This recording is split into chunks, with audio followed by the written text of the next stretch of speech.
साधना prime news, क्योंकि सच जरूरी है। उत्तर प्रदेश में रेप की 3 बड़ी वारदातों से सनसनी। नोएडा में सिपाही की पत्नी, गाजियाबाद में 10वीं की छात्रा और झांसी में एक महिला ने दरोगा पर रेप का आरोप लगाया। ग्रेटर नोएडा में जेडीयू की रैली में बोले बिहार के मुख्यमंत्री नीतीश कुमार, कहा यूपी में भी लागू हो शराबबंदी, राजस्व पर नहीं पड़ेगा कोई असर।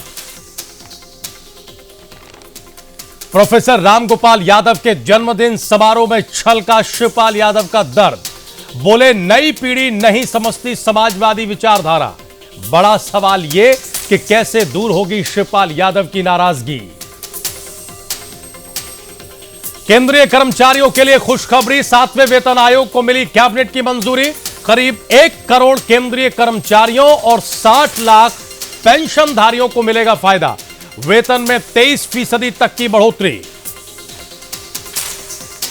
और आगरा में शराब के नशे में धुत पर्यटक ने मचाया उत्पात, सुरक्षा कर्मियों के साथ मारपीट की। ताजगंज थाने में मुकदमा दर्ज किया गया।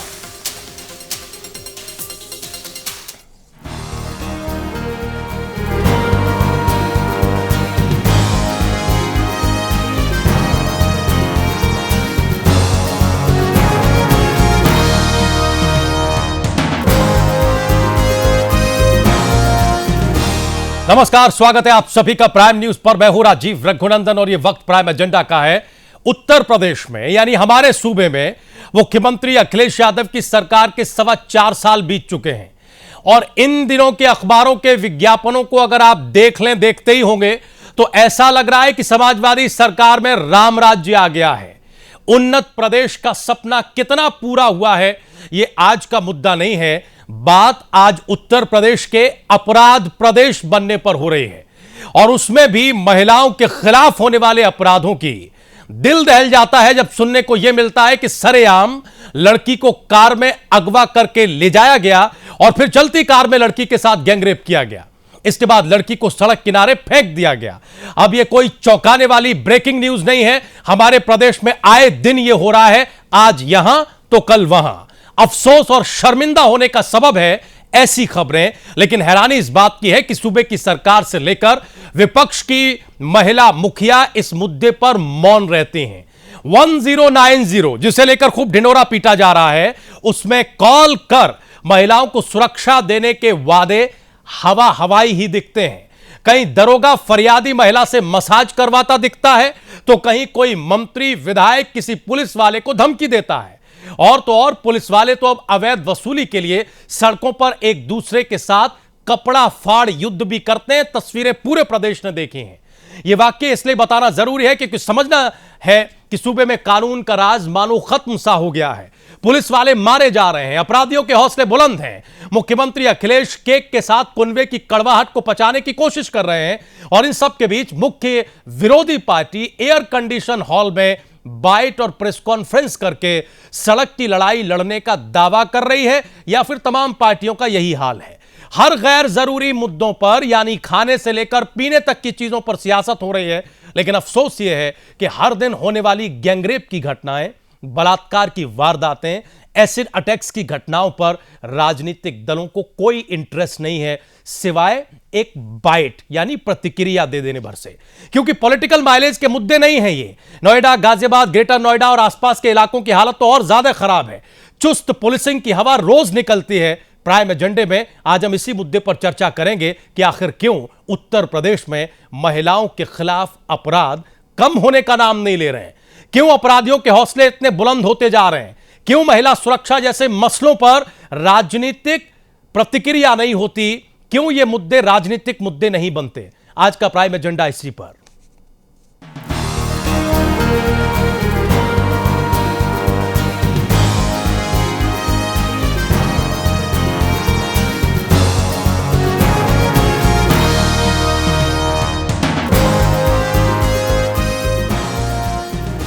आज की इस चर्चा में शामिल होने के लिए कई खास मेहमान हमारे साथ जुड़े हुए हैं। भारतीय जनता पार्टी के नेता और उत्तर प्रदेश के पूर्व डीजीपी ब्रजलाल जी हमारे साथ आज की इस डिबेट में हैं। हमारे साथ अर्चना राठौर हैं, समाजवादी पार्टी की नेता हैं और महिला आयोग उत्तर प्रदेश की सदस्य भी हैं। हमारे साथ पंकज तिवारी है, नेता प्रवक्ता कांग्रेस पार्टी। तीनों ही मेहमानों का बहुत स्वागत है। तीनों ही मेहमान लखनऊ स्टूडियो से जुड़े हुए हैं।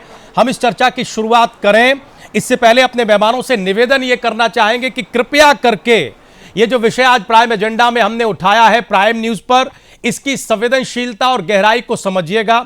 चूंकि आप सब राजनेता, नेता या जनप्रतिनिधि होने के नाते एक सामाजिक व्यक्तित्व भी रखते हैं, एक जिम्मेदार नागरिक भी हैं। लिहाजा ये जो महिला अपराध है, अपराध में भी जो महिला अपराध है, उसे लेकर उत्तर प्रदेश किस हद तक जा चुका है, इस विषय की संवेदनशीलता को हम समझें। कानून व्यवस्था एक बड़ा विषय जिस पर अक्सर हम कह देते हैं कि कानून व्यवस्था की स्थिति उत्तर प्रदेश में बद से बदतर होती जा रही है, लेकिन कानून व्यवस्था में भी वो अपराध जो महिलाओं को लेकर हो रहे हैं, उनकी स्थिति क्या है, जरा उस पर आज हम चर्चा करेंगे। ब्रजलाल जी, सबसे पहले तो आपके पास आना चाहेंगे इस उम्मीद से कि राजनीतिक प्रतिक्रियाएं थोड़ी कम और तजुर्बा थोड़ा ज्यादा आज बोलेगा। आप प्रदेश के डीजीपी रहे हैं, क्या समझते हैं आपकी, क्या सिर्फ पुलिसिंग अच्छी नहीं हो रही है, इस वजह से महिलाओं के प्रति होने वाले अपराध इस कदर बढ़ रहे हैं, या फिर दूसरे भी कुछ कारण हैं जिन पर विचार करना, जिन पर चिंता करना जरूरी है?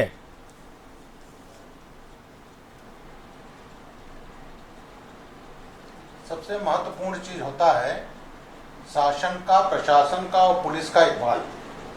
अगर शासन का इकबाल बुलंद होता है, पुलिस का इकबाल बुलंद होता है, तो अपराध अपने आप ही नियंत्रण में आते हैं। दूसरा, अगर दुर्भाग्यवश कोई घटना घटित हो जाए जी, तो उस पर एग्जेम्पलरी एक्शन, और वो एक्शन ऐसा जिससे समाज में एक मैसेज जाए, ये चीजें होती हैं अपराध नियंत्रण के लिए। और जो हमारी फोर्स है उसकी ट्रेनिंग, दिक्कत यह है कि भर्तियां तो काफी की जा रही हैं, लेकिन जो ट्रेनिंग का हमारा ट्रेनिंग सेंटर से वो हमारे हैं नहीं, तो फोर्स बिल्कुल अधकचरी है और केवल संख्या बढ़ाने से ये काम नहीं चलेगा। हमें फोर्स को अच्छी तरह से ट्रेन करना होगा। ठीक। दूसरी आती है सामाजिक मानसिकता।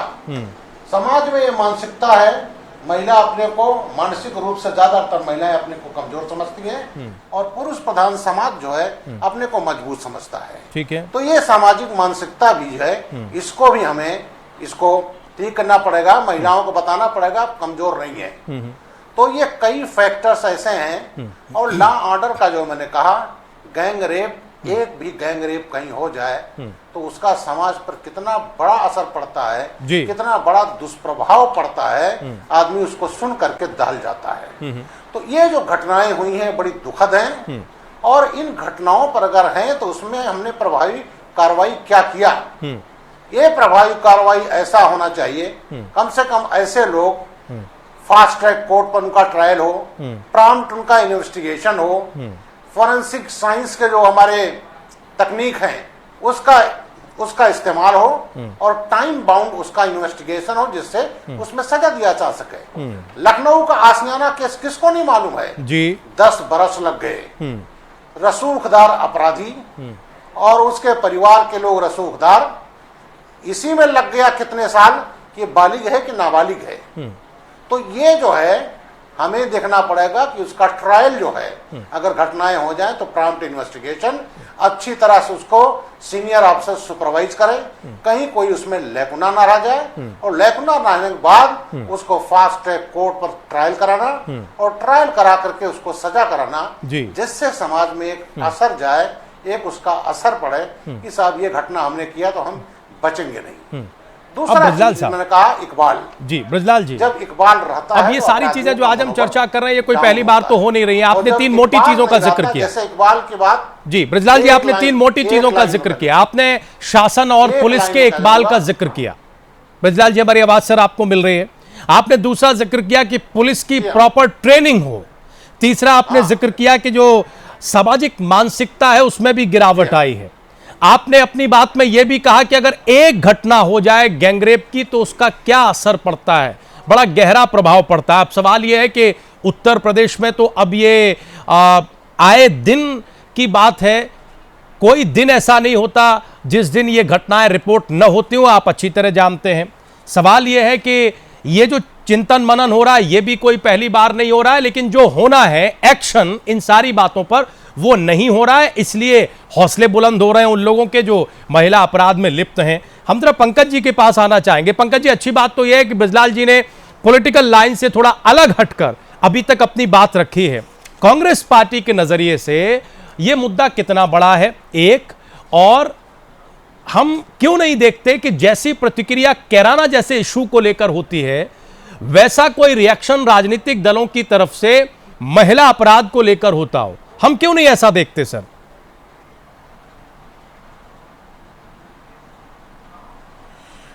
राजीव जी, ऐसा नहीं है कि महिला अपराध पर रिएक्शन नहीं है, लेकिन ये सही बात है कि महिला अपराध पे जिस तरह का रिएक्शन होना चाहिए उस तरह लोग थोड़ा दबते हुए रिएक्शन देते हैं कि ये महिलाओं का मामला है और बहुत ज्यादा, और ये जिनके साथ होता है अक्सर वो भी ऐसा करते हैं कि कार्रवाई कराने के लिए या उसके लिए दब के कि कहीं सामाजिक रूप से हमारी बहुत बेइज्जती हो जाएगी, इसलिए वो भी पुलिस के पास जाने में बहुत सी ऐसी घटनाएं हैं जिनको पुलिस को पता भी नहीं चलता है, लोग अपने अंदर अपनी बदनामी के डर से पुलिस तक नहीं जाते हैं। और बाकी बृजलाल जी से मैं अपने को संबंध करते हुए कि जो पुलिस है, पुलिस की पोस्टिंग, पुलिस की ट्रेनिंग अगर प्रॉपर होगी और पुलिस अधिकारियों को, अच्छे अधिकारियों को थानों में नियुक्त किया जाएगा और उनकी कोई सिफारिश के आधार पर उनकी नियुक्ति नहीं होगी तो पुलिस का इकबाल बना रहेगा और पुलिस के ऊपर जो राजनीतिक दबाव है वो कम से कम होना चाहिए। ऐसा कोई दबाव नहीं होना चाहिए कि जैसे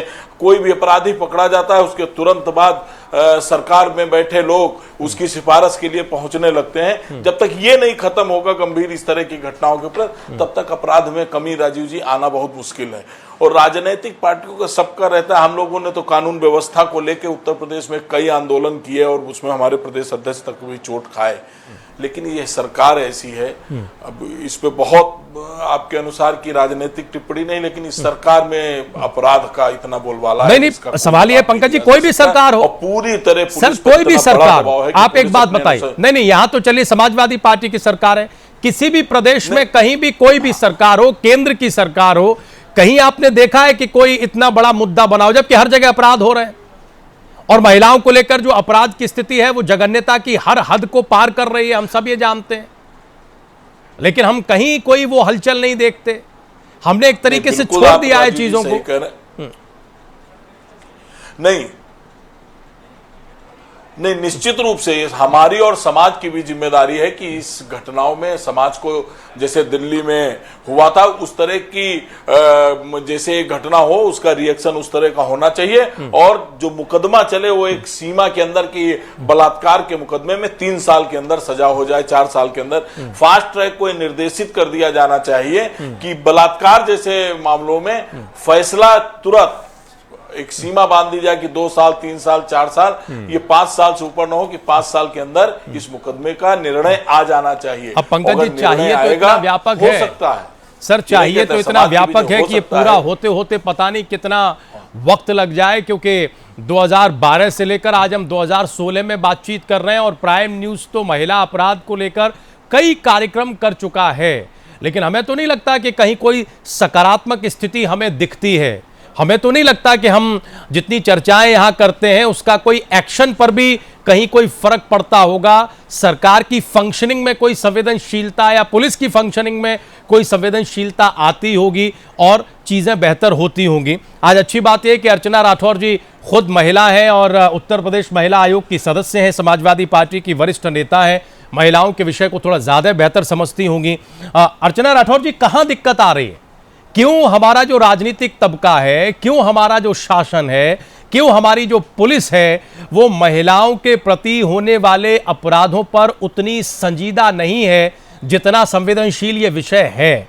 क्यों हमने सिर्फ इसे रूटीन मानकर छोड़ दिया है और हम लगातार इस इंतजार में है कि फिर कोई बड़ी घटना हो तब सब इकट्ठे होकर रिएक्शन देंगे?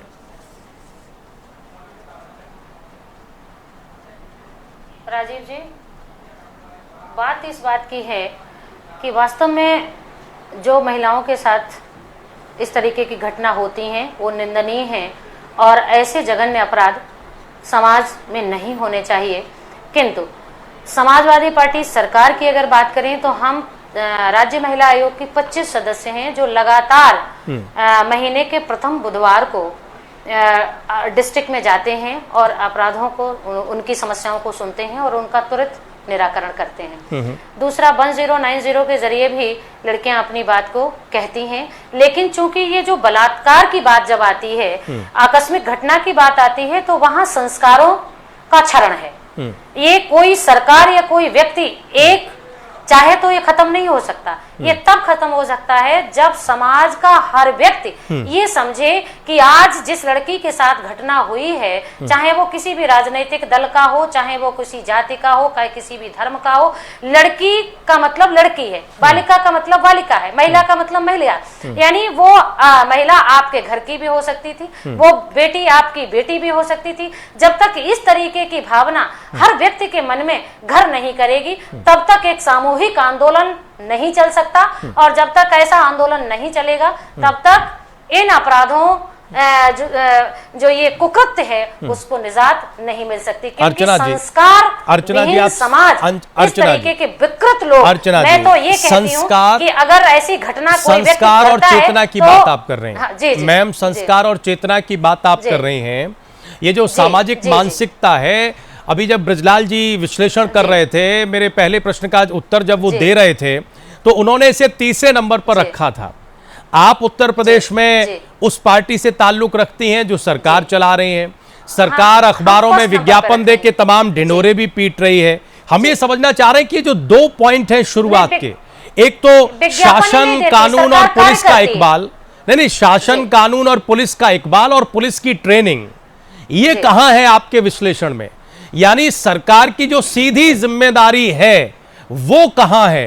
क्या इस स्थिति के लिए आपने बताया कि 25 सदस्य हैं जो बुधवार को बैठक करते हैं, अच्छी बात है, लेकिन उस बैठक के विश्लेषण में जो निकलता है, क्या वो मुख्यमंत्री या सरकार तक पहुंचाया भी जाता है? क्या वो नाकामी बताई भी जाती है कि देखिए आपकी 1090 पूरी तरह से फ्लॉप है, उसका कोई असर दिख नहीं रहा है, अपराधियों के हौसले इस कदर बुलंद हो गए हैं? हम गाजियाबाद और नोएडा का जिक्र कर रहे हैं अर्चना जी, आपको पता होगा खबरों में कि अब सरेआम हो रहे हैं, इसका मतलब ये नहीं है। नहीं, अब तो ये स्थिति अर्चना जी सुन लीजिए कि कोई लड़की सड़क पर खड़ी हुई सुरक्षित नहीं। अब पता नहीं, अब पता नहीं कौन सी गाड़ी में कौन से दरिंदे आए जो उसे उठाकर ले जाए, गैंगरेप किया जाए और छोड़ दिया जाए। तो ये जो पहली 2 स्थिति है, कानून शासन का इकबाल और पुलिस की ट्रेनिंग, मैं बता रही हूं ना, जो आपकी जिम्मेदारी है या किसी भी सरकार की जिम्मेदारी है, उन पर बोलिए मैम, जिम्मेदारी से बचिए मत, क्योंकि पंकज जी अभी चाहिए शब्द का, ये चाहिए जिम्मेदारी में तो तभी समाहित होगा जब सरकारें जिम्मेदारी समझेंगी। समाजवादी ओफो, आप पहले मौका तो देंगे। तो सरकार जिम्मेदारी समझ रही है। कहां समझ रही है? 1090 उसी का परिणाम है। राज्य महिला आयोग कभी केवल लखनऊ में रह जाता था, आज डिस्ट्रिक्ट जाकर के हम हर दरवाजे पे जाके बात करते हैं। तो महिला सुरक्षा और शिक्षा को लेकर के माननीय मुख्यमंत्री जी बहुत सजग हैं, लेकिन मैम ये सजगता, ये बात अलग है। अच्छा ये बताएं, इस तरीके से अर्चना जी, अपराध होते हैं, अगर ये सजगता सिवाय बयानों और विज्ञापनों के कहीं दूसरी जगह दिख रही है? जैसे ही कहीं से कोई भी अपराध अर्चना जी आता है, ये जो मुख्यमंत्री की सजगता है, अर्चना जी ये जो मुख्यमंत्री की सजगता है, मुख्यमंत्री की जो सजगता है वो बयानों में और विज्ञापनों में, इसके अलावा कहां है? घटनाएं तो वैसे ही हो रही है, फेरिस्त तो उससे भी ज्यादा लंबी होती चली जा रही है। एनसीआरबी के आंकड़ों में अभी ताजा रिपोर्ट आई नहीं है, लेकिन जो आखिरी रिपोर्ट है उसमें महिला अपराध को लेकर जो स्थान है उत्तर प्रदेश का, वो पहला स्थान है। तो क्या करें मुख्यमंत्री की गंभीरता का मैम?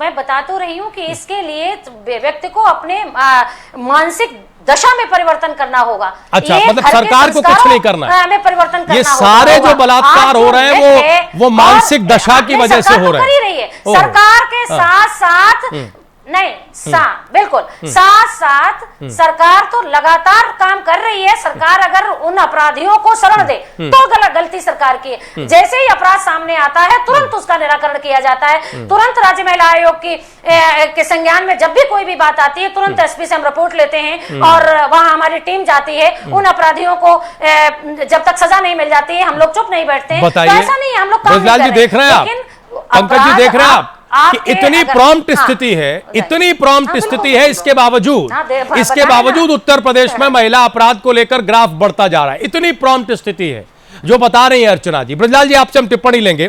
पीयूष पंत जी, बहुत ही सम्मानित वरिष्ठ पत्रकार, हमारे साथ जुड़ चुके हैं। सर, कैसे देखें हम इन मामलों को?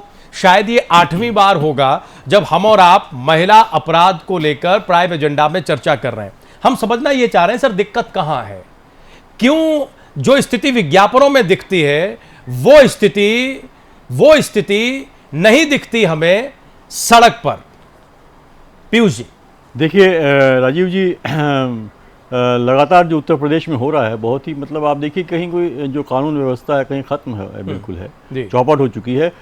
जहाँ तक आपका सवाल है, मुझे लगता है कि देखिए इसलिए नहीं क्योंकि वो जो राजनीतिक दल है और जो शासन में जो जिसकी सरकार है उसकी सोच क्या है।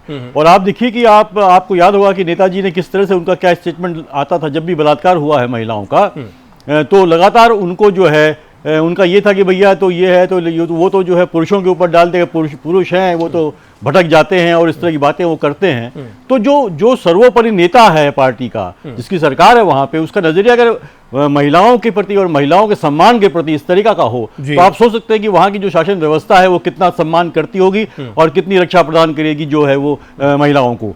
उसी का नतीजा है कि आप लगातार देखिए कि जब से समाजवादी पार्टी की सरकार आई है, लगातार इस तरह घटनाएं बढ़ती चली जा रही हैं उत्तर प्रदेश में, और कहीं भी महिलाएं सुरक्षित नहीं है। आप किसी भी आप रिमोट इलाका क्या कहते हैं, आप नोएडा में देख लीजिए, गाजियाबाद में देख लीजिए, लगातार घटनाएं आपको नजर आती हैं, किस तरह से महिलाओं के साथ छेड़खानी होती है, महिलाओं के साथ बलात्कार हो रहा है। तो ये पूरी की पूरी मुझे लगता है सरकार की अक्षमता है, सरकार की सोच का ये परिणाम है। कोई सरकार के नजर में महिलाओं की कोई इस तरह की कोई एक छवि नहीं है, अर्चना जी कोई को आप इज्जत सुन नहीं रहे हैं, है। वो तो कह रहे हैं कि सरकार तो सब कर रही है, जो मुमकिन है वो सब कर रही है। नहीं, वो तो सिर्फ कहने के लिए कह रहे हैं कि क्या कर रही है, लेकिन ये तो साफ समझ ग्राउंड रियलिटी तो कुछ और ही बता रही है। और उसका परिणाम इसीलिए क्योंकि देखिए पूरा प्रशासन जो है वहां पे जो है पूरी एक भ्रष्ट प्रशासन हो गया है। पुलिस महकमा का बिल्कुल, कहीं आप देखिए कहीं भी आपको कोई मुस्तैदी से कोई भी पुलिसकर्मी तैनात नहीं दिखा। हाँ, जहां वसूली करनी होगी वहां मैं आपको नोएडा की बात बता दूं, मैं रोज ये देखता हूं जब वसूली का टाइम होता है तो आपको पुलिस वाले मिल जाएंगे वहां पे और लाठियां भाजते हुए और ठकठकाते हुए लोगों से वसूल कर लेते दुकानदारों से। लेकिन जब कहां अपराध होगा वहां से वहां वो पहुंचेंगे नहीं, और जब पहुंचते जब अपराध होकर वो भाग जाता है व्यक्ति तो उसके आधे घंटे बाद वो पहुंचेंगे। तो ये पूरा महकमा जो है वो पूरा भ्रष्टाचार से इतना लिप्त हो चुका है और शासन वो कहीं भी कोई उसमें नजर डालने को तैयार नहीं है, उसको टाइट करने को तैयार नहीं, क्योंकि ज्यादातर जो ये हमने देखा है कि उत्तर प्रदेश में जो है भ्रष्टाचार के तहत ही जो है पुलिसकर्मियों की भी तैनाती होती है, उनकी भी भर्ती होती है। तो जब ये पूरा का पूरा आपका विभाग ही भ्रष्टाचार में, पूरा प्रशासन भ्रष्टाचार में डूबा हो तो कहां से अपराध में लगाम लगेगी, कहां से उसको नकेल कर सकती है वो प्रशासन? उसी का परिणाम है। और कि जैसा मैंने आपसे पहले भी कहा, खासकर महिलाओं को लेकर तो बिल्कुल ही नजरिया जो है कि वहाँ की जो समाजवादी पार्टी है, उनके जो कर्णधार है, उन लोगों का नजरिया बिल्कुल ही ऐसा है कि भाई न वो महिलाओं का सम्मान करते दिखाई देते हैं और न वो चाहते हैं कि इस तरह कोई बात हो वहाँ पे। वो तो चाहते हैं कि पुरुष प्रधान समाज है, उसमें इस तरह घटनाएं होंगी, वो सीधे सीधे इसका जो ठीक है। अब सर अगर स्थिति ये है तो फिर हालात कैसे बदलेंगे? अगर स्थिति ये है तो फिर राजनीतिक चेतना हमें क्यों दिखाई नहीं देती? क्या इसके लिए सिर्फ सत्ताधारी पार्टी नहीं, सारे राजनीतिक दल? क्योंकि हम नहीं देखते, हमने शुरुआत में कहा कार्यक्रम के कि जो हम कैराना में या जो दादरी में जैसे विश्व पर हम जो स्थिति देखते हैं वो महिला अपराध को लेकर हम देखते ही नहीं है। जब हालत ये है तो फिर हम उम्मीद क्या करें? ब्रजलाल जी से रिएक्शन लेंगे, लेकिन छोटा सा ब्रेक हम यहां पर ले रहे हैं। ब्रेक के उस पार इस चर्चा को आगे बढ़ाएंगे।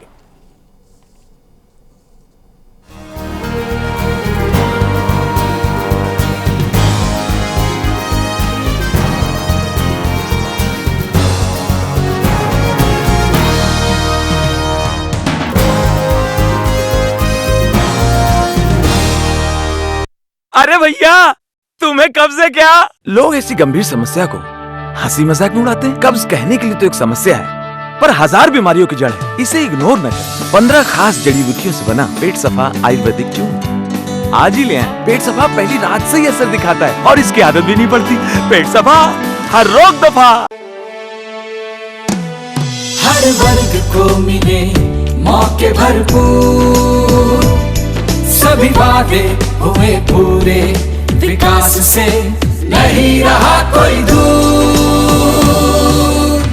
तरक्की की राह पर बढ़ रहा है उत्तराखंड, 4 वर्ष की यात्रा अखंड, आगे बढ़ता उत्तराखंड।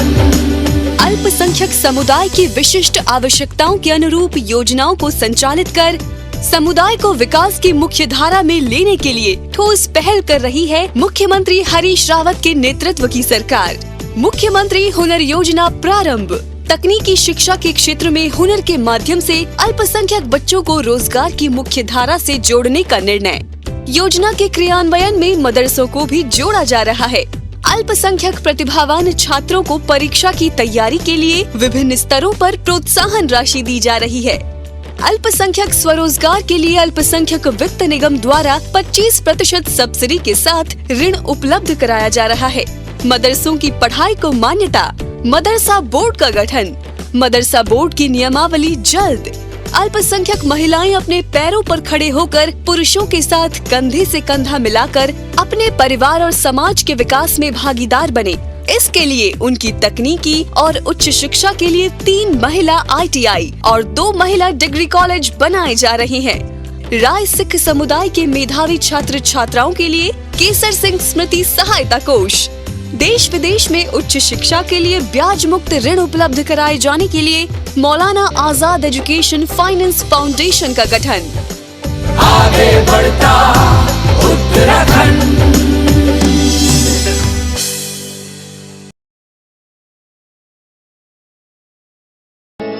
उत्तर प्रदेश के करोड़ों लोगों के चेहरे पर मुस्कान लाने की जिम्मेदारी जिन कंधों पर है, वो कंधे हैं अखिलेश जी के, जिनके प्रयास से सबको साथ लेकर हर समाज, हर वर्ग, हर तबके के लिए योजनाओं की शुरुआत हुई है।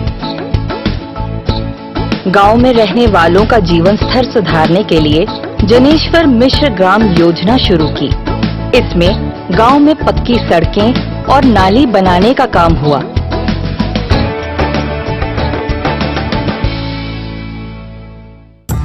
वो क्या है जो हम सबको प्रेरित करता रहा हिंसा के बिना स्वाधीनता के लिए लड़ने को?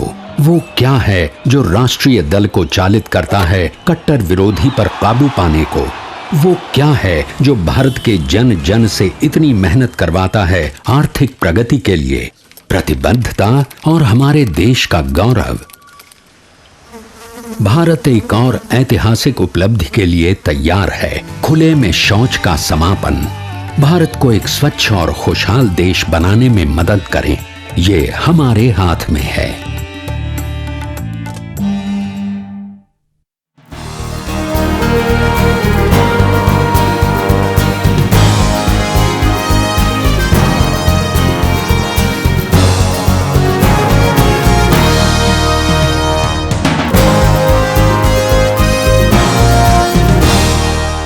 ब्रेक के बाद एक बार फिर से आप सभी का स्वागत है। प्राइम एजेंडा देख रहे हैं आप, और प्राइम एजेंडा में आज हम समझने की ये कोशिश कर रहे हैं कि महिला अपराध को लेकर नजरिया बदलता क्यों नहीं, क्यों ये स्थिति फुटबॉल जैसी हो गई है कि सरकार मानसिकता पर और विपक्ष सरकार पर डालता है और सबके बीच में पिसती है तो वो सिर्फ महिला। हम जरा ये भी सवाल खोजने की कोशिश कर रहे हैं कि हम महिला अपराध को लेकर कोई बड़ी राजनीतिक चेतना क्यों नहीं देखते? क्या पूरे सिस्टम ने ये मान लिया है कि ये औरतें हैं, ये बच्चियां हैं, इनके साथ तो ऐसा होगा, बस इंतजार ये करो कि आज इसके साथ तो कल उसके साथ। कई खास मेहमान हमारे साथ मौजूद हैं। ब्रजलाल जी हमारे साथ हैं, नेता भारतीय जनता पार्टी, पूर्व DGP उत्तर प्रदेश। ब्रजलाल जी, अभी आप सुन रहे थे अर्चना जी जो कुछ कह रही थी, क्या आपको लगता है कि ये जो तर्क दिए जा रहे हैं, इन तर्कों से शासन, कानून या फिर पुलिस, जिसके इकबाल का आप जिक्र कर रहे थे, वो मजबूत हो सकता है? क्या इन तर्कों से जो अभी दिए जा रहे थे, उससे महिलाओं की सुरक्षा सुनिश्चित की जा सकती है उत्तर प्रदेश में?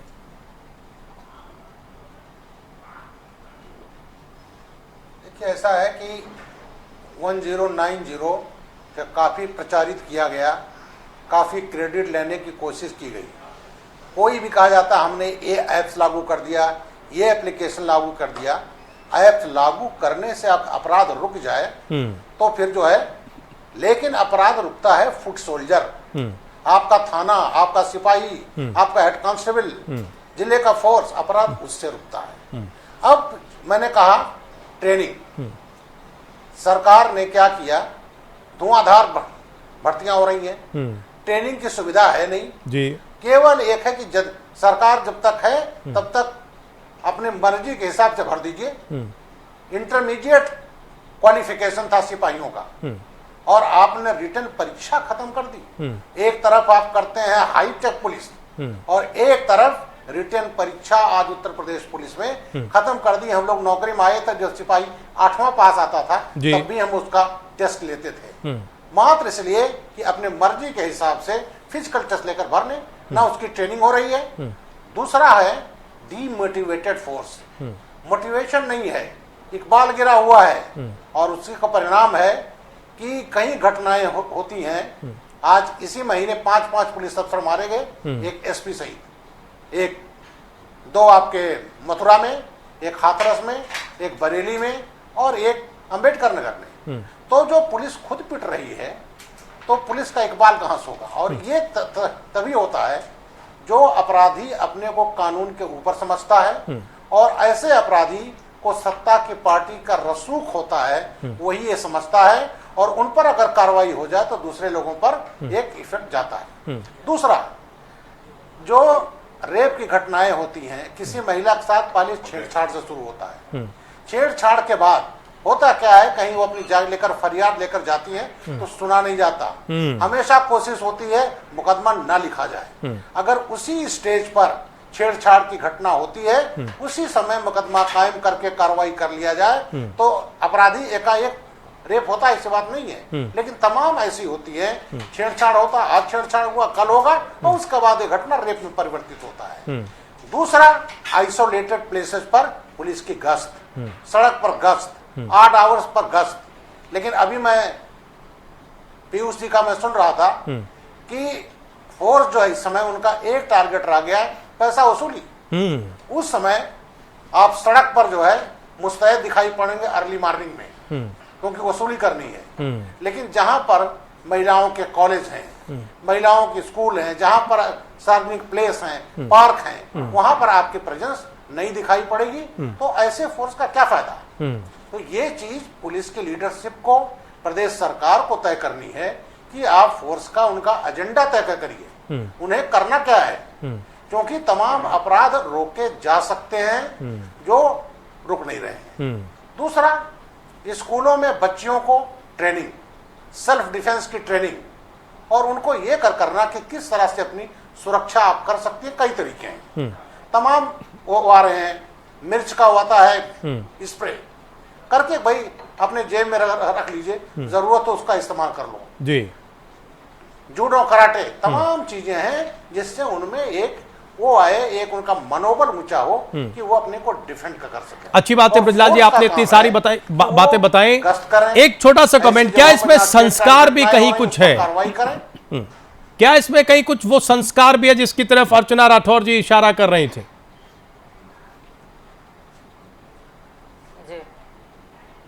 ब्रजलाल जी,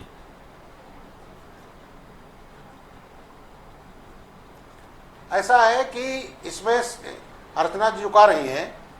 एक चीज तो यह है कि ये तो बड़ी लंबी चीज है, समाज की जिम्मेदारी, पेरेंट्स की भी जिम्मेदारी है, सबकी जिम्मेदारी, अपने पेरेंट्स को भी अपने बच्चियों को बताना, ऊंच नीच उनको कराना, ये भी उनकी जिम्मेदारी है।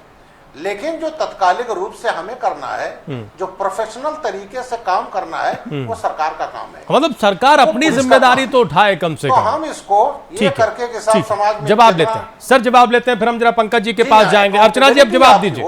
इतनी सारी चीजें बता दी ब्रजलाल जी ने, चेतना आएगी तब रुकेगी, तब तक तो पता नहीं क्या हो जाएगा। इतनी सारी चीजें आपके सामने रख दी अर्चना जी, और एक लंबा तजुर्बा उनके साथ रहा है इन सारे तर्कों को रखने में। पुलिसिंग का सवाल है, मॉडर्नाइजेशन की और हाईटेक होने की आप बात कर रहे हैं, लेकिन आपने रिटन टेस्ट खत्म कर दिया, वो ये कह रहे हैं आपकी पुलिस वसूली करती दिखाई देती है, सुरक्षा छोड़िए, जो ग्रे एरियाज हैं जहां सुरक्षा होनी चाहिए वहां दिखती नहीं, और जो नहीं होना चाहिए वो उत्तर प्रदेश में हो रहा है। तस्वीरें आप भी रोज देखती होंगी। सवाल ये है, जो मोटा सवाल है कि साहब सरकार अपनी जिम्मेदारी तो समझे, संस्कार तो हम थोड़ा बाद में भी देख लेंगे। सरकार अपनी जिम्मेदारी पूरी तरीके से समझती है, और मैं आपको ये भी बता दूं कि शायद ब्रजलाल जी को मालूम नहीं है कि विद्यालयों में, जो सरकारी विद्यालय हैं, उनमें कंपलसरी कर दिया गया है, और राज्य महिला आयोग की ओर से भी अपने को कैसे सुरक्षित रखें। इस तरीके से 8 लड़कियों की टीम एक बनाई गई है। एक रेड फोर्स का भी निर्माण माननीय मुख्यमंत्री जी के निर्देशानुसार हुआ और हम लोग जाकर के स्कूल्स में बच्चों को ट्रेनिंग देते हैं और वो अपने को कैसे सुरक्षित रखें और अपने को ये न समझें कि हम कहीं से भी कमजोर हैं। कोमल है, कमजोर नहीं, शक्ति का नाम ही नारी है, सबको जीवन देने वाली, मौत भी इससे हारी है। इस तरीके के वातावरण पैदा करने का प्रयास समाजवादी पार्टी सरकार कर रही है। रही बात पुलिस की, पुलिस के लिए जो भी समय पे वो कैसे पहुंचे, सारे वाहन नए माननीय मुख्यमंत्री जी ने दिए हैं और लगातार वो काउंसलिंग करते रहते हैं। और डीजीपी साहब जब स्वयं डीजीपी थे तो क्या अपराध उस समय भी कम नहीं थे, और आज उन्हें लगता है कि आज शायद अपराध ज्यादा हो रहे हैं। उस समय भी ट्रेनिंग की आवश्यकता थी और आज भी ट्रेनिंग की आवश्यकता है, तो ट्रेनिंग भी लगातार चल रही है। ये सरकार का पक्ष है। ये जो हमारी बात है वो हम ये कह रहे हैं कि सरकार किसी भी जगह पे अपने कर्तव्य से पीछे नहीं है। जो उसे जो करना चाहिए वो कर रही है। और महिला, फिर मैंने कहा महिला शिक्षा और सुरक्षा को लेकर के अभी एक और स्कीम हमारी आई है कि एक ही छत के नीचे महिलाएं इधर उधर न भटकें। अरे मैम, स्कीमें तो बहुत आई है और आप ही की नहीं, हर सरकार में आई, तो कहीं उन्हें अर्चना जी हमारे इस तरीके की हमारे सवाल की गहराई को तो समझिए, हमारी चिंता को तो समझिए मैम। ये रस्म अदायगी छोड़िए। जैसे अभी आपने कहा कि जब वो डीजीपी थे तो अपराध कौन कम हो गया था, बात समझी जा सकती है। नहीं, बात समझी जा सकती है। नहीं, जब आप इतना अच्छा सिस्टम चला रहे हैं, नहीं, हम तो आप ही की बात मान लेते हैं पंकज जी। जब इतना अच्छा सिस्टम उत्तर प्रदेश में चला रही है समाजवादी पार्टी की सरकार, जैसा अर्चना जी बता रही है, तब ये स्थिति है, तो आप अंदाजा लगाइए कि सिस्टम थोड़ा ऊंचा नीचा हो जाए तो क्या हालत होगी। अर्चना जी तो ऐसे बयां कर रही है चीजों को। पंकज जी, जो सत्य है मैं वही रख रही हूं आपके साथ। वो सत्य तो रोज सड़कों पर दिखाई देता है। लेकिन नोएडा का सत्य देखा आपने मैम, मुख्यमंत्री आवास जहां सरेआम लड़की को खींच लिया जाता है और गाजियाबाद जाके पटका जाता है। राजीव जी, गाजियाबाद की खबर देखी आपने, बलिया की खबर देखी आपने, लखीमपुर खीरी में क्या हुआ, किस तरह से गैंगरेप हुआ, बुलंदशहर में क्या हुआ, ये हकीकत है, ये सड़क की सच्चाई है। लखनऊ तक में हो रहा है तो गलती है ना। पंकज जी पूरा करिए। राजीव जी, 1090 चौराहा और मुख्यमंत्री आवास के बीच की दूरी 1 किलोमीटर 1.25 किलोमीटर है, इससे ज्यादा नहीं है। उसके बीच में जहां जो सबसे सुरक्षित और सबसे वीआईपी रोड कहा जाता है कि 1090 चौराहा और मुख्यमंत्री आवास के बीच में एक लड़की की बलात्कार करके हत्या करके उसको फेंक दिया जाता है और 2 दिन बाद पुलिस को पता चलता है कि यहां पर लड़की के साथ बलात्कार और हत्या हुई है। इससे पता चलता है कि उत्तर प्रदेश में पुलिस की स्थिति क्या है। पुलिस की जब राजीव जी भर्ती होती है तो उसको लिस्ट को आप उठाइए और जिले और वर्ग विशेष को देखेंगे तो आपको पता चल जाएगा कि किस तरह की पुलिस की भर्ती होती है और ये रिटर्न परीक्षा क्यों खत्म की गई है। राजनीतिक बात न करते हुए राजनीति में आना ही पड़ जाता है। उसके बाद पुलिस थानों की लिस्ट उठा के देख लीजिए तो आपको पता चल जाएगा कि कितने योग्य थानेदार पुलिसों में तैनात हैं। पुलिस सुबह 4 बजे से लेकर हाईवे पे ट्रक वसूली किसी भी चौराहे पे आप खड़े जाए, पूरी तरह से मुस्तैद और डंडा लेके आपको हर ट्रक के बगल में एक पुलिस वाला मिल जाएगा। लेकिन स्कूल के समय में अगर बच्चियां जा रही हैं तो उस समय आप निकलिए तो जब 1090 चौराहे पे रोड, वो तो इसलिए क्योंकि असली ड्यूटी तो वो सुबह कर चुके होते हैं। किस तरह गाड़ी जो उनकी रुचि की असली ड्यूटी होती है पंकज जी, वो तो सुबह कर चुके होते हैं। जल्दी जाग के कि यह पूरी सरकार, इस सरकार का, राजीव जी, इस सरकार का सारे सरकारों में इस तरह के अपराध होते। मैं नहीं कहता कि कोई सरकार बिल्कुल अछूती है और इसने बिल्कुल साफ कर दिया, लेकिन इस सरकार में जिस तरह के अपराधों की बाढ़ आई है, यह सरकार अगर सजग है तो उससे ये उम्मीद नहीं की जा सकती। जिस तरह की घटनाएं उत्तर प्रदेश में हो रही, यह सरकार पूरा का पूरा खनिज वाले में जहां गंभीर है वहां चल रहा है, खनिज में गंभीर है। बाकी चीजें ट्रांसफर पोस्टिंग किस तरह का, अगर अधिकारी किसी नेता के दबाव में, थाना अध्यक्ष वहां के विधायक, वहां के पार्टी पदाधिकारी के दबाव में नियुक्त होगा और मान लिया उस पार्टी पदाधिकारी के अर्चना जी कोई जवाब हो तो दे दीजिए गया है, तो क्या एसओ की क्षमता है कि उसके खिलाफ जवाब हो तो दे दीजिए। 1090 चौराहे का जिक्र उन्होंने कर दिया, पूरी तरह जहां की का पुलिस को ही 2 दिन बाद पता लगता है। पुलिस पूरी तरह समाजवादी पार्टी के नेताओं के घर की वर्कर हो गई है, और इसका कारण है कि ये पूरी तरह उत्तर प्रदेश में जंगल राज कायम है, और ये जनता इनको 6 महीने 8 महीने बाद जवाब देगी। अर्चना जी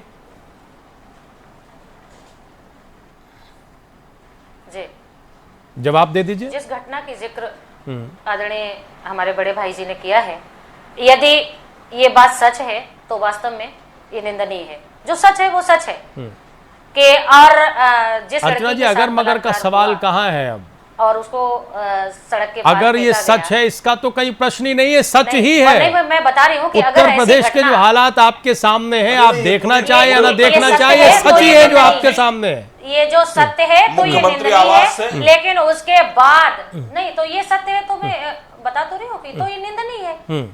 और इसके तो क्या सरकार भी सिर्फ निंदा करके छोड़ देगी? अर्चना जी यदि सजा न दी जाए क्या तो सरकार भी सिर्फ निंदा करके छोड़ देगी? पहले इसके पीछे और इसके पहले या बाद में कहीं सरकार दोषी नहीं है।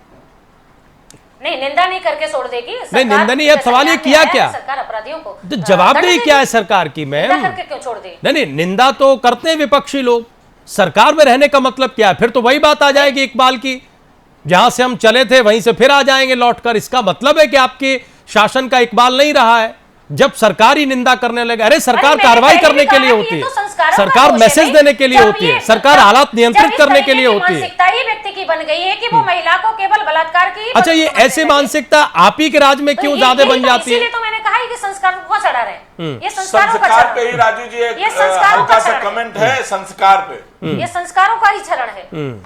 मतलब सरकार जब अपनी जिम्मेदारी पूरी न कर पाए तो संस्कारों पर डाल दो।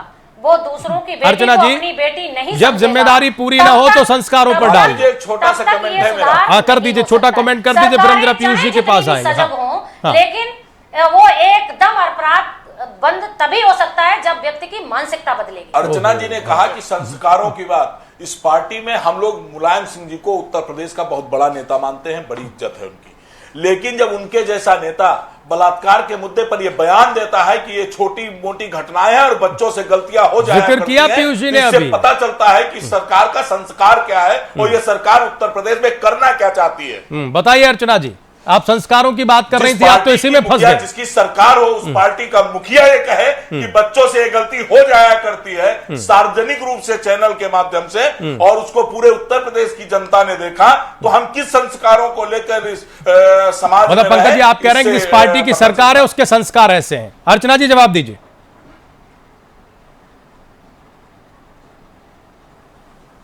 अब मैं इनको क्या बताऊं, ये हमसे बड़े हैं, अगर ये इस तरीके की बात कर रहे हैं तो ये इनको खुद ही सोचना चाहिए। मैंने ये नहीं कहा, मुलायम सिंह जी का यह बयान था कि बच्चों से गलतियां हो जाया करती। आदरणीय मुलायम सिंह जी ने उस समय हो सकता है कि कोई बयान दूसरे पक्ष में दिया हो, लेकिन आप लोग उसको उस तरीके से तोड़ मरोड़ के दिखा करके और बात वहां पे लाके रख दी। चूंकि वो हमारे आदरणीय नेताजी हैं, उनके विषय में मैं कोई भी कमेंट नहीं करूंगी।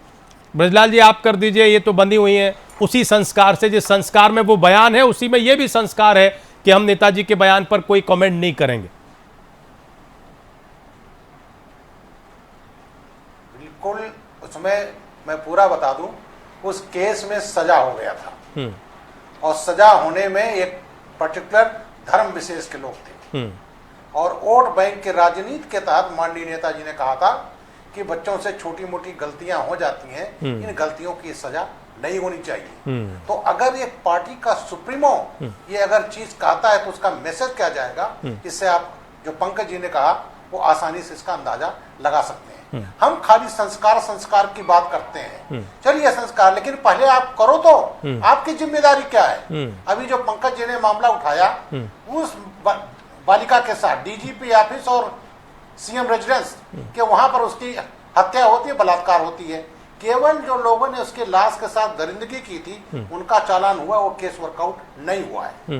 इसी लखनऊ के पारा थाने में अशोक यादव थानाध्यक्ष, जो अपने को मुख्यमंत्री जी का रिश्तेदार कहता था, और उस आदमी की दबंगई ये थी, किसी की हैसियत नहीं, कुछ उसके खिलाफ बोले, और जिस महिला के साथ छेड़छाड़ हुआ, जिस महिला के साथ बदसलूकी हुई, उसी को अपने रसूख के बल पर जो मुलजिम थे उनके कहने पर उसी को जेल भेज दिया। और अभी जब वो महिला जेल से बाहर आई उसके बाद तब उसने कंप्लेंट की, तब उसके डीजी ने, अभी मैं डीजीपी का इस मसले पर गुजार हूं, डीजी ने जांच कराई, तब जाकर अशोक यादव अभी सस्पेंड हुए हैं और उस महिला को अभी पूरा न्याय नहीं मिल पाया। अच्छा अर्चना जी ये बता दीजिए कि ये संस्कार कैसे लगते हैं आपको पुलिस के?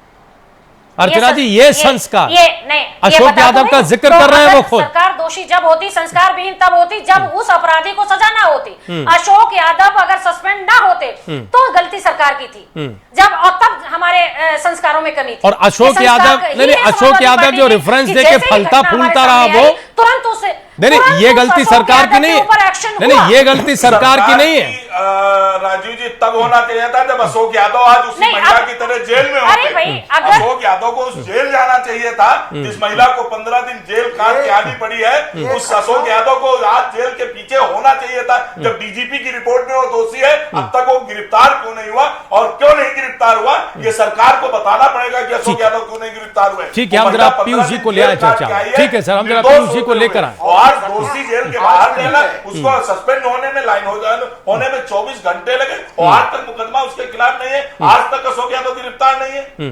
ये घटना होली की है, अभी की नहीं है, तो होली से अब तक संज्ञान में नहीं आया। अर्चना जी सोचना चाहिए आपको, आप उत्तर प्रदेश महिला आयोग के सदस्य भी हैं, समझना चाहिए। पीयूष जी एक तो ये डिबेट जो है वो संस्कार वर्सेस कानून के इकबाल, शासन के इकबाल में तब्दील हो गई है। दोनों चीजें जरूरी हैं, लेकिन पहले क्या जरूरी है, एक तो इस पर रोशनी डाली है और दूसरा ये कि हम तमाम चीजें देखते हैं कि राजनीतिक दल धरना प्रदर्शन करते हैं, बड़ी रैलियां करते हैं और उसके बाद टेलीविजन में या किसी भी मीडिया में कवरेज होता है। लेकिन महिला अपराध को लेकर स्थिति उल्टी है। महिला अपराध को लेकर राजनीतिक दलों में चेतना तब आती है जब टेलीविजन में या अखबारों में खबरें लिखी जाती हैं, टेलीविजन में डिस्कशंस होते हैं। हम कभी इस देश में देखेंगे कि महिला अपराध को लेकर, आप महिला अधिकार तो छोड़ दीजिए, महिला अपराध को लेकर हमारे राजनीतिक दल संजीदा होंगे, संवेदनशील होंगे और वो इस मुद्दे को एक बड़ा मुद्दा बनाएंगे। क्या राजनीतिक दलों ने हथियार डाल दिए कि नहीं, ये कोई वोट बैंक नहीं है, इससे हमें वोट नहीं मिल सकते, ये तो व्यक्तिगत मामले होते हैं, लिहाजा हम इन पर कुछ नहीं करेंगे, चलता रहता है? नहीं देखिए राजीव जी, जहाँ तक संस्कार की बात है और कानून व्यवस्था की बात है, तो मैं कहूँगा कि संस्कार की बात देखिए वो तो एक आप जो है एक्सक्यूज देने के लिए कह देते हैं, संस्कार बचने के लिए। हाँ जी, बचने के लिए आप ये इसको उसका एक जो है दामन पकड़ लेते हैं आप कि संस्कार की वजह से। संस्कार कुछ हद तक हो सकते हैं संस्कार हों, क्योंकि परिवार से आदमी संस्कार मिलते हैं, लेकिन जब वो समाज में आता है और समाज में एक्टिव होता है और इस तरह की वारदात करता है, तो वहाँ पे समाज और जो कानून व्यवस्था है वो किस तरह उसके साथ पेश आ रही है ये मायने रखता है। देखिए संस्कार को लेकर आदमी निकला, अगर गलत संस्कार भी निकले तो आगे वो जहाँ जा रहा है, जिस समाज में जिन लोगों से वो इंटरेक्ट कर रहा है, जिस समूह के बीच में जा रहा है और जिस देश में वो रहता है, वो उसके लिए अगर उसने गलत संस्कार पकड़ लिए हैं तो उनको करेक्ट करने के लिए, उसको सही रास्ते में लाने के लिए जिम्मेदारी उसकी बनती है। तो यहाँ पे कानून व्यवस्था के भय होने की जरूरत है। अगर उसका संस्कार मान लीजिए गलत भी पड़ गया उसको, तो अगर उसको ये पता है कि इस गलत संस्कार के चलते मुझे इस तरह की मतलब इस भयानक मतलब इतनी कड़ी उस पर कार्रवाई होगी और मुझे सीधे जो है जेल में डाल दिया जाएगा, और मैं चूंकि अगर युवा हूं तो मेरा पूरा जीवन बर्बाद हो जाएगा, तो एक बार सोचेगा। लेकिन जब उस तरह की सजाएं नहीं होती हैं और जब राजनीतिक जो शक्ति जो है राजनीतिक दलों की बहुत कमज़ोर दिखती है, क्योंकि देखिए क्या सच्चाई ये है कि आजकल जितने भी राजनीतिक दल हैं उनमें ज़्यादातर जो है सत्ता में आने के लिए वो इस तरह के आपराधिक व्यक्तियों के लिए, युवाओं का सहारा लेते हैं वो जी। तो वो यही युवा है जो कि सत्ता में आने के बाद इतनी दबंगई करने लगते हैं कि वो कुछ भी करने के लिए जो है वो अपने को ये मानते हैं कि छूट है उनको, और उनका सबसे पहला शिकार होता है एक महिला। क्योंकि हमारे देश में, हमारे समाज में आज भी महिला को एक वस्तु के रूप में, एक दोयम दर्जे का रूप मिला हुआ है, उसको एक हम उपभोक्ता वस्तु के रूप में देखते हैं और ये मानते हैं कि वो कमजोर है। क्योंकि आज भी तमाम राजनीतिक दलों ने महिला को जो है बराबरी का दर्जा नहीं दिया है। हम आरक्षण की बात करते रहे हैं, लेकिन आज भी वो 50% तो क्या 33% भी नहीं दिया है अपनी पार्टी में। मैं वो नहीं पंचायत राज की बात नहीं कर रहा हूँ या पंचायती जो संस्थाएं उनकी, वहां तो मजबूरन उन्हें देना पड़ा है, वहां चूंकि ये कर दिया गया प्राविधान वहां पे। लेकिन अपने अपने दलों में आज भी वो कंधे से कंधा मिलाने का जो संस्कार की बात जो ये लोग कर रहे हैं, वो संस्कार राजनीतिक दलों में भी नहीं आया है कि वो महिलाओं की बराबर की भागीदारी करें, रखें अपने अपने दलों में। तो ये पूरा नजरिया जो महिलाओं के प्रति है, तो और जो दबंगई जो राजनीति हमारे देश में हो गई है, गुंडों के सहारे जो है आप जो है कि चुनाव जीतने की जो प्रक्रिया चालू हो गई है, उनको अहमियत पार्टियों में मिलने लगी है। वो जहां सत्ता में आते हैं उनको लगता है कि तो पूरा हमारी सरकार हमारी है, हम जो चाहे वो कर ले, कानून हमारा क्या कर लेगा। और चूंकि कानून कहीं न कहीं ढिलाई बरतता है, कानून को इम्प्लीमेंटेशन करने में ढिलाई बरती जाती है। अब देखिए, अगर कोई लड़का जो है 14-15 साल का है, अपराध कर रहा है, जैसे आजकल बहुत उदाहरण आ रहे हैं, अब उसमें आता है कि जुवेनाइल के तहत लाया जाए या कि उसको एडल्ट माना जाए, उसमें जो है कि सजा कम हो जाती है। मुझे लगता है कि अब यहाँ पे भी नजरिया जो है कि अलग अलग है। कुछ लोग ये उसके करते हैं कि भाई नहीं, ये उसका अधिकार है, एक जो है अभी वो बालिग नहीं हुआ है तो उसके मानव अधिकार के तहत जो है उसको नहीं किया जाना चाहिए।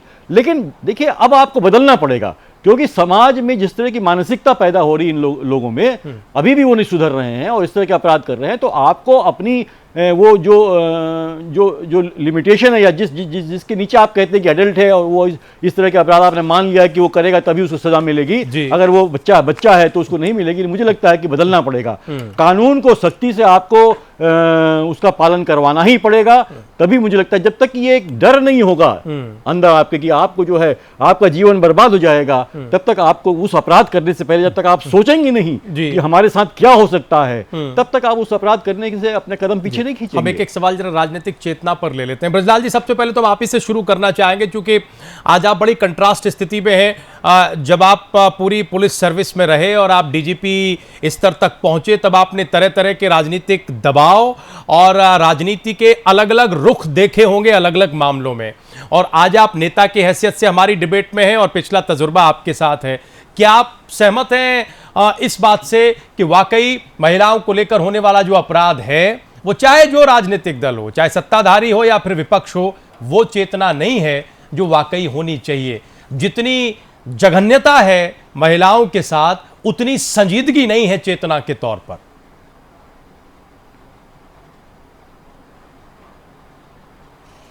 देखिए, घटना जब होती है तो इसको, चाहे हम अधिकारी हों चाहे आप राजनेता हों, इसको हमें हर तरह से इसको कैसे इसको रोका जाए।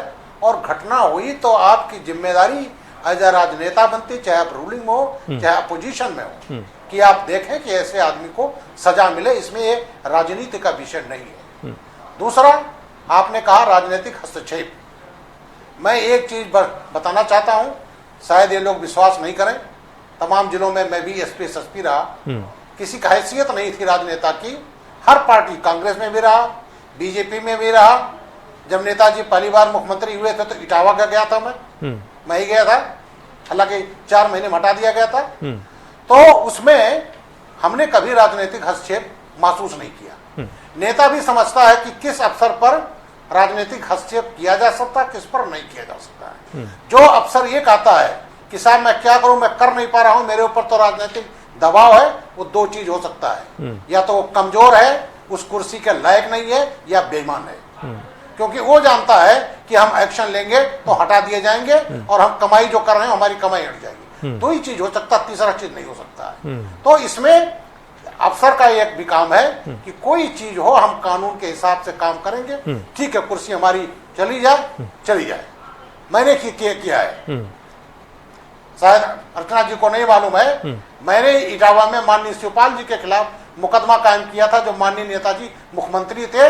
10 अप्रैल 1990, वहां के रिकॉर्ड में आप देख सकते हैं। और उसका खामियाजा मैंने पूरे लाइव भेजा। जब ये पार्टी आती थी तो मुझे मेरे लिए जगह खोजा जाता था। तो ये चीजें, लेकिन मैं इस बारे में सेटिस्फाइड हूं कि मैंने जो किया, मेरी आत्मा कहती है मैंने ठीक किया, मैंने ठीक किया।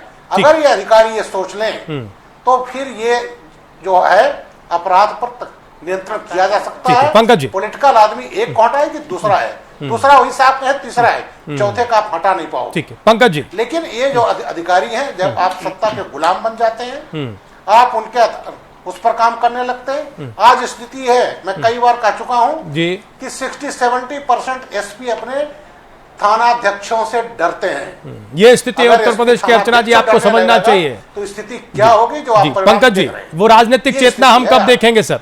हैंडलर पुलिस का एसपी नहीं है। ठीक है, राजनीतिक पार्टी का सर। ठीक है, हम एक कमेंट जरा पंकज जी से ले लें।